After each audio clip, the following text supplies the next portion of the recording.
എടാ നമ്മുടെ നാട് തന്നെ ഏട്ടാ നല്ലത്. അവിടെയൊക്കെ ഭയങ്കര പൊടിയും ബഹളവും ഭയങ്കര ശോകാടാ.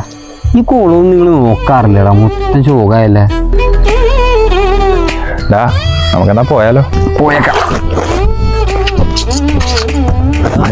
ചെളി രണ്ട് ചായ. എവിടെയാണ് കാണാനില്ലല്ലോ? ഇല്ല, ഞാനിപ്പോ ഇവിടെ ഒന്നുമില്ല മാമ, ഞാനിപ്പോ പുറത്താ. വർക്കായിട്ട് പുറത്തായിട്ട്.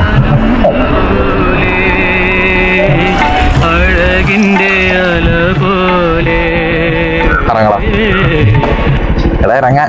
എടാ ആകപ്പാടെ 2 ആഴ്ചയല്ലേ ഉള്ളൂ നീ ഇവിടുന്ന് മാറി എന്നിട്ട്. 50 കിലോമീറ്റർ അപ്പുറത്ത് കിടക്കണ നീയാണെങ്കിൽ ഇവിടെ വന്ന് ഈ പ്രഹസനം കാണിക്കുന്നത്. ഗൾഫിലൊന്നും അല്ലല്ലോ പോയേക്കണത്, അങ്കമാലിയിലല്ലേ.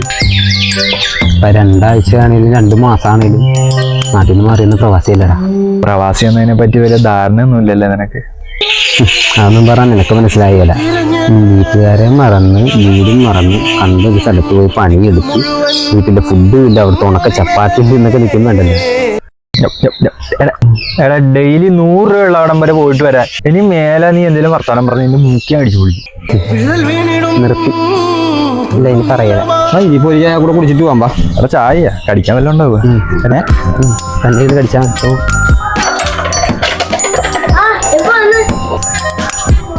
ഏട്ടാ ആര്യ, നീ ആകെ മൊത്തത്തിൽ മാറിപ്പോയല്ല. 2 ആഴ്ച കൊണ്ട് ഇത്ര മാറ്റം ഉണ്ടാവുക.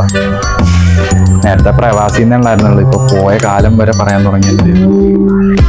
ஓடி ஓடி ஓஞ்சு போச்சு, ரெஸ்ட போடு மாப்பிள்ள.